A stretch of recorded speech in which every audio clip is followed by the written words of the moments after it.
Seorang Predator mengulurkan tangan dan bergaya seakan menodongkan pistol ke arah kening Toshiro. Bersama dengan suara dor dari mulut Predator, Toshiro menghilang tanpa jejak. Jika kamu menggunakan senjata sungguhan, maka kamu sudah mati sekarang. Aura tekanan yang begitu kuat sontak menakuti Predator. Namun, baru saja Toshiro keluar dari klinik psikologis, dia langsung merasakan aura pembunuhnya merapat. Toshiro melihat sekeliling dengan tenang, lalu tiba-tiba berbalik dan mematahkan leher si pembunuh bayaran. Pria berjas melihat itu, dia menodongkan pistol tersembunyi kepada Toshiro. Dor, sebuah tembakan dilepas. Toshiro mengelak dengan gesit, kemudian melepas magazin pistol. Selagi mengosongkan peluru, dia juga sambil menghindar semua tembakan yang dilepas oleh pembunuh berjas. Selanjutnya dia mengambil pena dari orang di jalan, lalu dimasukkan ke pegas magazin.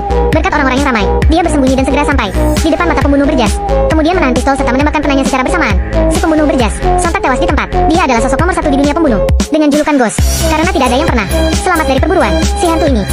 Komunitas pembunuh bayaran mengirim gadis dengan kaki panjang yang bening tapi kalem untuk menghabisi Toshiro. Tak disangka, ada dua preman di dalam lift yang mulai melecehkannya. Adik, rokmu basah. Hehe, biar abang lihat dulu. Tapi gadis ini tidak marah sama sekali.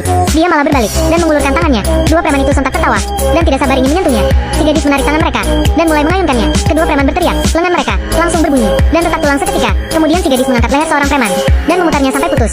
Setelah itu, si gadis berjalan seperti model dan berlenggak-lenggok ke arah telepon umum. Toshiro segera mencium aura pembunuh yang merapat. Dia mengangkat tangan dengan cepat untuk menahan serangan tiba-tiba dari si gadis.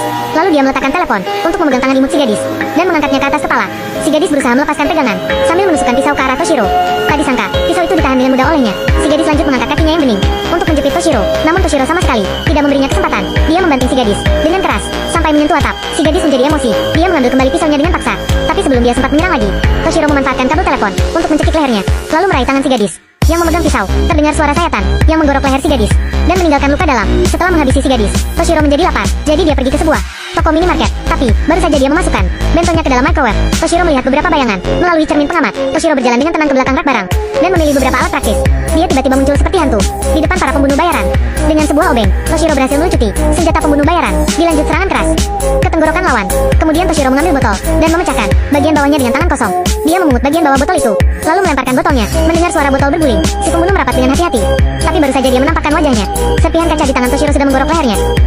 Microwave berbunyi dingdong. Makanan hangat siap disajikan. Tak disangka, baru saja Toshiro menarik sumpitnya, terasa ada bayangan yang muncul dari belakang. Dia berbalik dengan sigap dan menusukkan sumpitnya ke dalam tenggorokan lawan.